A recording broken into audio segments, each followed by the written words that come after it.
New Services Division of All India Radio presents Northeast Diary.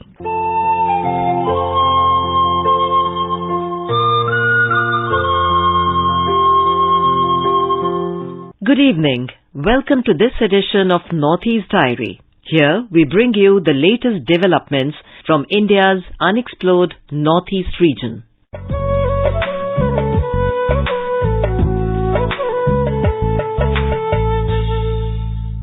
Friends, today we will share with you the story of two school principals from Sikkim who have adopted new technologies, bringing in impactful change in the field of education. We will also share with you the interesting and inspiring story of Miss Pelinio Yome, who is providing sustainable employment to Naga youth from rural areas.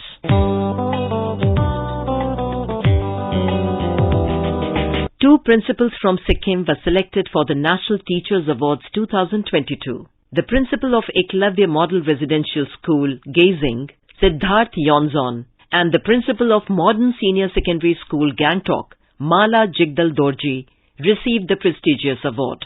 Principal of Modern Senior Secondary School, Gangtok, Mala Jigdal Dorji speaks about the reforms she brought to her school. I am Mala Jigdal Dorji, Principal Modern Senior Secondary School, Gangtok, Sikkim. I am one of the awardees for the prestigious National Award for Teachers 2022. I have been awarded for transforming my school in different areas. Firstly, with the support of our active alumni association and by mobilizing community resources, I have brought about major infrastructural reforms in the school. By organizing a show and raising funds, we made our kindergarten classes print-rich, vibrant, equipped with all required facilities to impart education in child-friendly environment.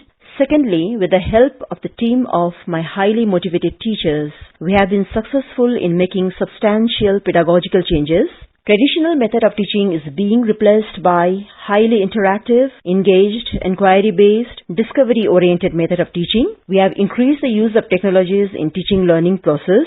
Facilities like AI lab, smart boards, virtual reality lab have been set up. As a result, the rate of admission in the primary classes have increased a great deal, and most of the admission seekers are from private schools. This way, I have been successful in changing the mindset of the community towards the government school. This has been one of my goals, having started my career from a private school. In order to motivate students to perform better in curricular and co-curricular activities, we have started giving cash prizes to class 10 and 12 final toppers through sponsors, and we celebrate annual day in grand manner in which achievers of all fields are rewarded. Even the teachers with best performance and attendance are rewarded, which they find very motivating. Other innovative practices that I have started in the school are development of school policy, training of school activities, in-school teachers orientations and workshops, start of entrepreneur club, practicing best out of waste culture, feedback mechanism from stakeholders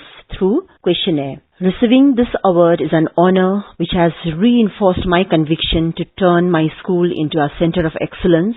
I aspire to empower my students with wisdom, core values and skills which will prepare them to adjust in the rapidly changing world and help them become a useful citizen within a global community. My message to all the teachers would be, always remember that teaching is touching lives. We are not only responsible for teaching a subject to a child, but are responsible for shaping his future as well. We have the power in our hand to make the world a better place for everyone. To dear students, I would like to say, do not hesitate to dream big. Don't hold yourself back. Believe in yourself and always know that you are capable of anything you set your mind to. Principal of Sikkim's only tribal school, Eklavya Model Residential School, Gazing, Siddharth Yonzon shares. In order to keep the tribal students interested in school and develop a passion for a hobby, I had introduced basketball to a bunch of rural tribal girls. As time passed, the girls became more interested and developed greatly at the sport, and within no time started to defeat all the basketball teams in and around the state, and even ended up as state champions the next year. After 3 to 4 years of playing basketball, the girls went on to win CBSE National Championship in Tamil Nadu. 2 years later in Agra, one of the players, Nimadoma Butcher, is now now playing for India and is employed by the Indian Railways. Many other girls have captained their universities and have also played at the senior national level. So basketball had been a very successful experiment. Due to basketball, the enrollment of our students also has gone up. Dropout rate is almost zero. Another area that I was successful in was the introduction of music and musical plays, in which over 80 to 90 students used to participate at one time. I directed these musical plays, and that was staged all over Sikkim and beyond the state as well. Confidence of our students, the performers, grew to such large extents. We required funds, so these musical plays also acted as a fundraiser to meet up for the expenses incurred in the basketball tournaments. When the school started in 2007, there wasn't much infrastructure at all. I involved the community, many of the parents of the students, and many of them came forward and helped us build a temporary school. That way there was a lot of participation amongst the parents and the community. The alumni of the school have been very active. Every now and then the basketball players, the former basketball players, return to school and help the junior players train and improve their skills. Spend a lot of time motivating them. Nima Doma, the international basketball player herself, has already organized 3 lengthy basketball camps for the new basketball players of our school. The performance of the students at the board exams has been quite amazing. Year after year, if not the best in the state, we still continue to emerge as district toppers. I am getting this award because my students have become successful, and it is because of their success that I am considered as a success too. A message to the teachers: we should be more passionate about teaching so that you can put everything, your heart and soul into that class, so that you can make the class come alive. That way, you can make a huge difference. My message to my students would be, once you finish the school, it's your job now to give back to the society.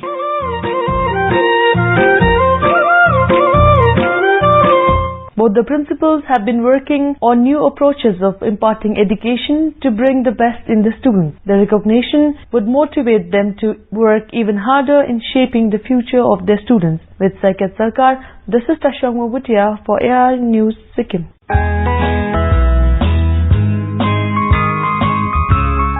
Northeast Diary program, broadcast every Thursday and Sunday at 5:30 p.m. brings very interesting and enchanting stories from the 8 Indian states of Northeast India. Don't forget to tune in.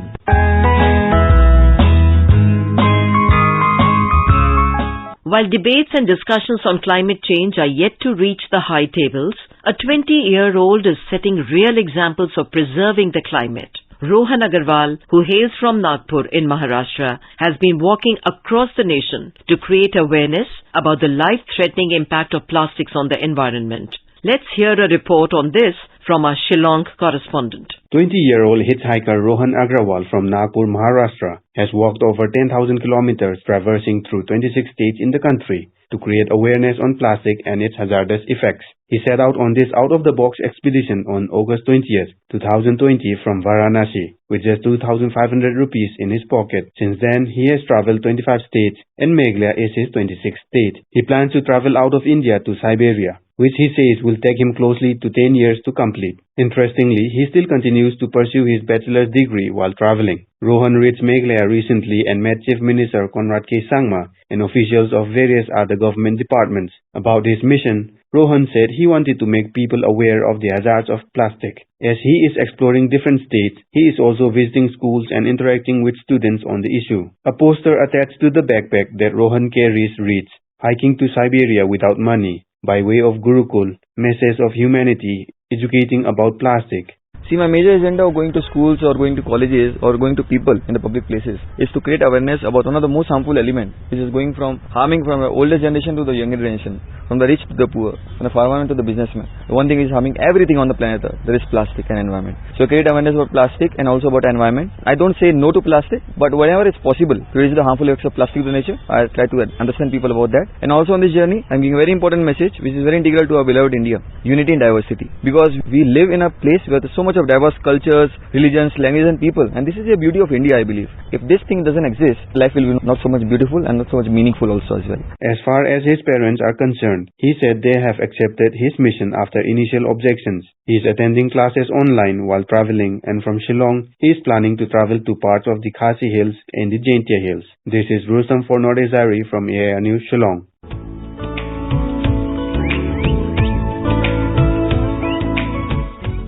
Mizoram government has announced additional financial benefits for the irregular and contractual employees.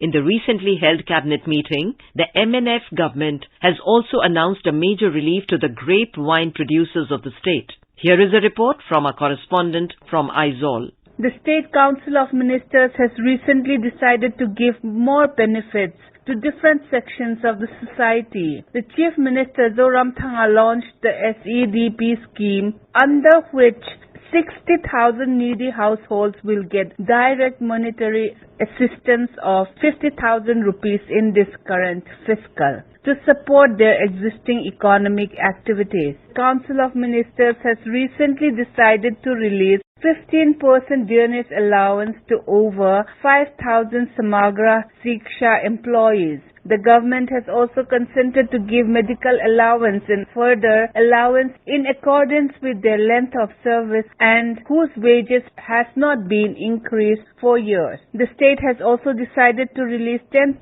DA to all contractual employees working under the different departments of the state government. Also, the state government has approved the Mizoram Sports Incentive Cash Awards scheme to increase the value of cash awards to the outstanding sports person from the state. The state has also given approval for constitution of the Mizoram Startup Mission under the State Planning and Program Implementation Department.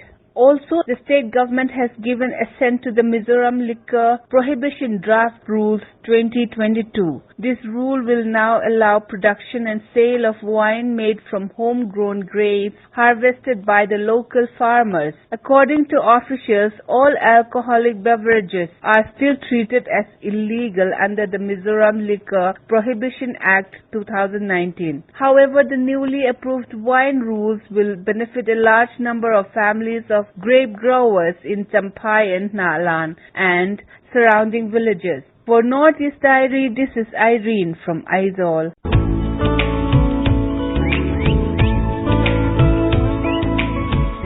The Union Minister of Health and Family Welfare, Dr. Mansukh Madavia, laid the foundation stone for the new building of the National Centre for Disease Control, NCDC, in Tripura in a virtual ceremony from New Delhi on the 6th of September. A report from our Agartala correspondent.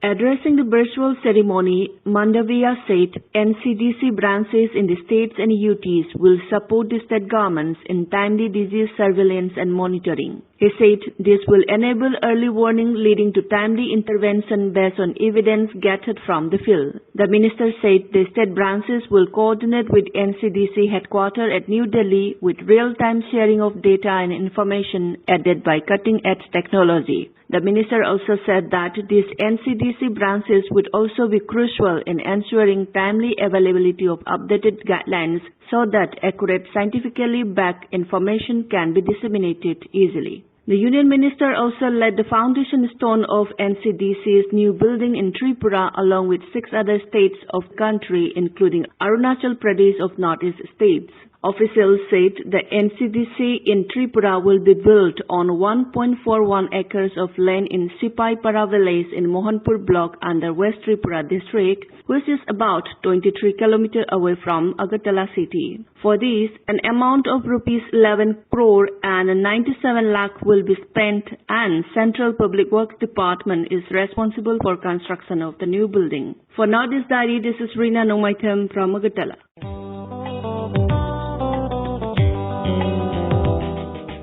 Listeners, we all know that Manipur is known as the powerhouse of sports in India. The judoka from Manipur, Likma Bam Sushila Devi won a silver medal in the Commonwealth Games 2022, while Mirabai Chanu bagged gold in weightlifting. In such feats from the sportspersons from Manipur, the 16-year-old judo player Chanambam Linthoi Devi became India's first sportsperson to win a medal in World Cadet Judo Championship across any age group. Let us hear more from our Imphal correspondent. Manipuri judo player Chanambam Linthoi Devi won the gold medal in the World Cadet Judo Championship held in Sarajevo, the capital city of Bosnia and Herzegovina. She defeated Reis Bianca 1-0 in the match play on the 26th of last month and clinched the first ever medal for India. The young judoka from Mayang Imphal of Manipur made a historic moment on that day in the Indian Games and Sports sector. It may be mentioned that the World Cadet Judo Championship is a biannual sports tournament for juniors 18 years of age or less.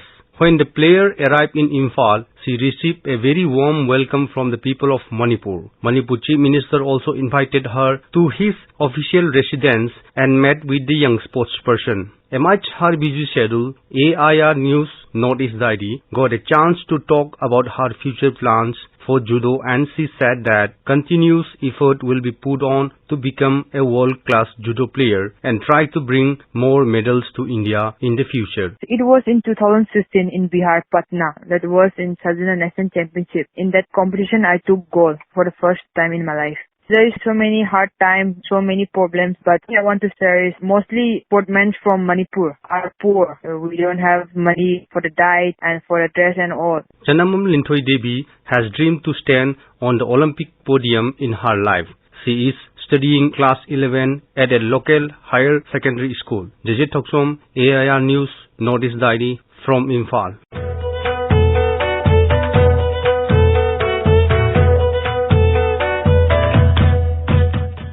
In our Personality of the Week section today, we bring you an interview with Ms. Pelinio Yome, who is a civil engineer, a musician, and an entrepreneur from Nagaland who has started a professional cleaning service in Kohima called Zub Zub. Through her company, many of the unemployed dropout Naga youth, especially from the rural areas, have been able to find a way for sustaining themselves. She is currently employing more than 30 young Naga youths, both on regular and on part-time basis.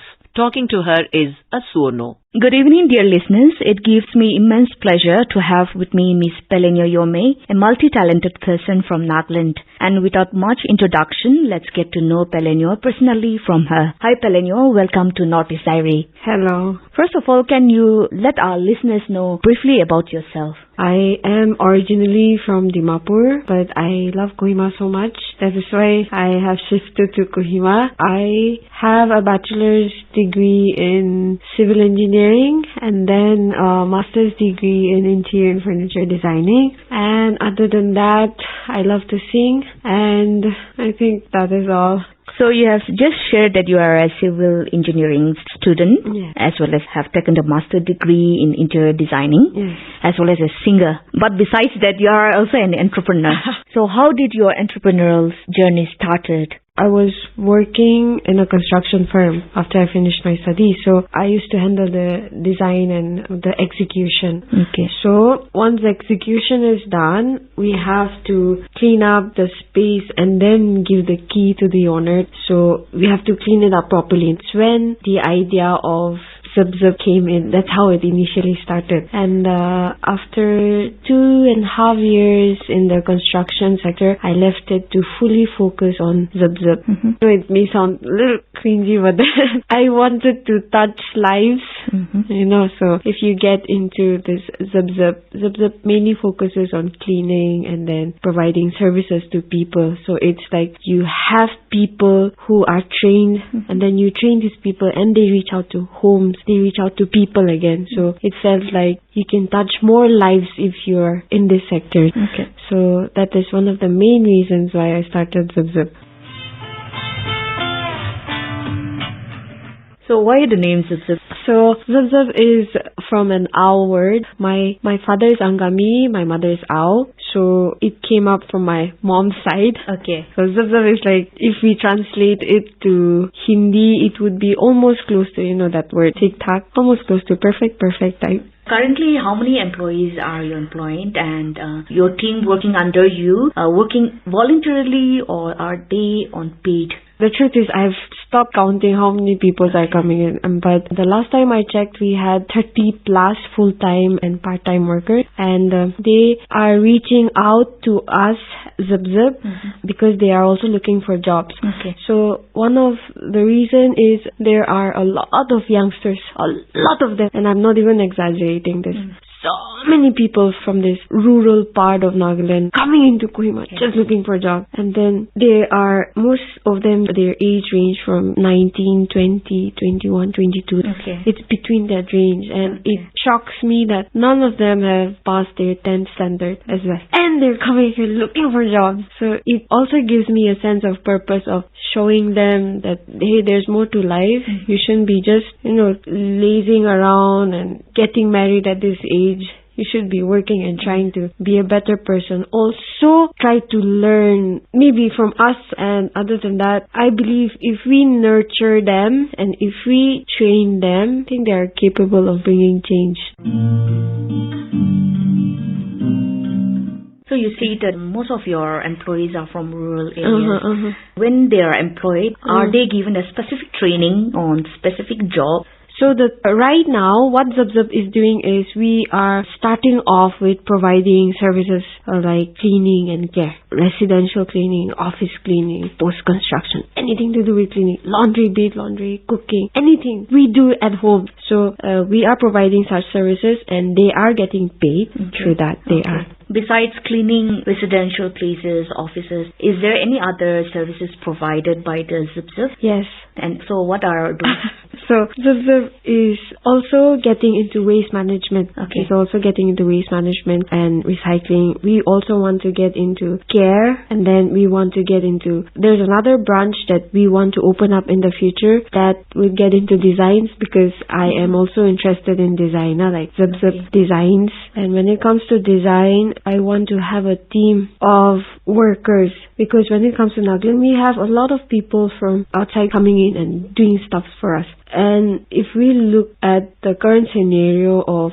Nagaland, we do have a lot of youths, like I mentioned, a lot of people from rural part of Nagaland doing nothing at home, playing games. Yeah. A lot of girls getting married at such a young age and a lot of things. So if we could, bring out a community of all these youths who haven't even passed their 10 standards, we bring them and then nurture them and then teach them all these skills. Now we can also bring them and get into construction sector, we can get into designs. And then since I'm also professionally trained in it, I feel that I should not leave it.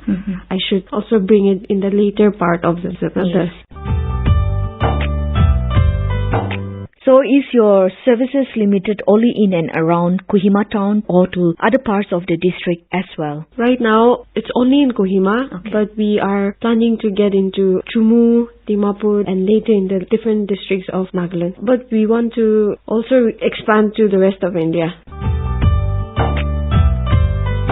When you decided to start a professional cleaning service, what was the response from your family, especially your parents? Having a degree in civil engineering, a master's degree in interior designing, and also being able to sing, by God's grace, it wasn't easy for me. My parents, they were not supportive. It was very hard for me. I mean, their parents, what can they say? That they only want what's good for you. But sometimes it's sad that they can't see the way I see things. It's their job to be worried for me. That's one thing. But sometimes I do want some support and some encouragement as well. But it's all right. I understand that we are in different phases of understanding, I guess.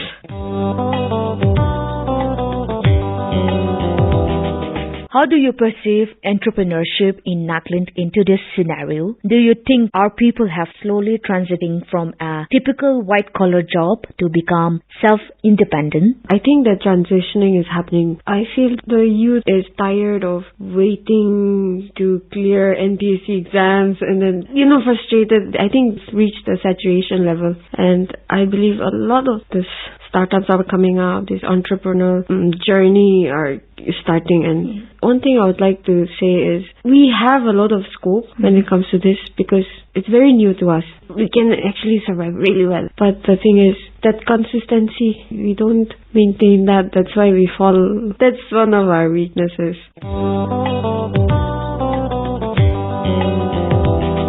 Your team has been extending services in street cleaning in Kohima town. Is it voluntarily done or done through the collaboration of departments? When we first started, it was in partnership with Kohima Smart City. Okay. Kohima Smart City and KMC. So we were working together for 6 to 7 months and then it became voluntarily. That is all. But we also want to, not just streets, we want to get into wards. The only reason why we started street cleaning was to educate people. Anyone can come and clean the streets. And especially in a place like Nagaland, we have schools, we have churches, so many unions. And we do see them coming in, taking up cleanliness drive. But then the goal shouldn't be cleaning the street. The goal should be educating and letting people know that, hey, keep your house clean. You don't litter in your house. You put stuff in the dustbin. But when you walk out of your gate, the mentality changes. So our goal has been to educate, to sensitize, to educate, to sensitize. In 10-20 years, there will be people, there will be companies coming in with high-tech machines to clean the streets for us. They're going to do that. But until and unless people who are living in the city, in these towns, in our place, if we don't learn how to take care of our own place, pointless. It has to start somewhere. We should start in our generation so that the next generation who are coming up, they can learn from us and then they can eventually start taking care of this place that we love, that I love, that we all love.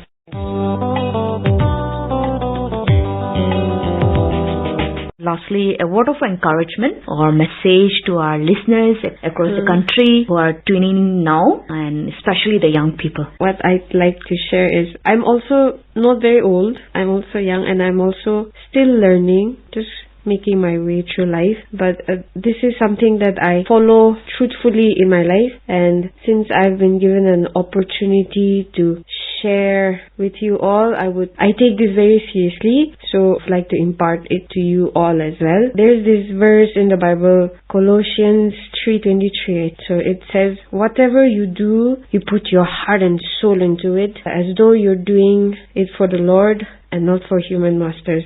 So that's something that I follow with all my heart and my soul, with all my body and mind. So yeah, even if there's anyone listening to it, I would like to give this to you, that even though you're doing something, even though it may be as little as it could be, you put your heart and you put your soul into whatever it is that you're doing, as though you're doing it for God and not for anyone else.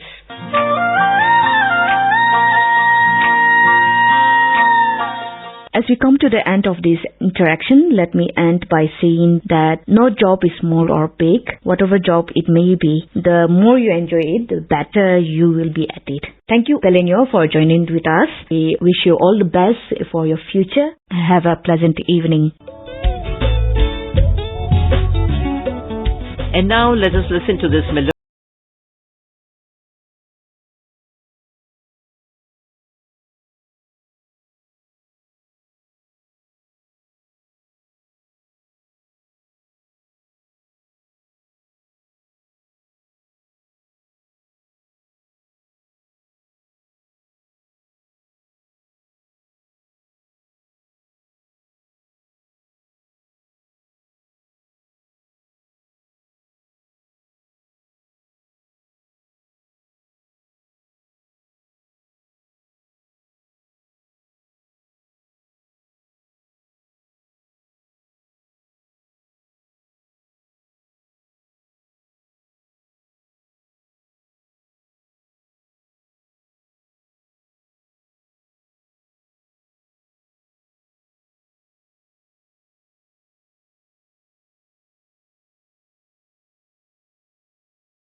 This program was presented by Anuja Kumar, scripted by Suparna Saikia, produced by Sharmila Goswami and assisted by Kamlesh Mudgal. It was brought to you by the News Services Division of All India Radio.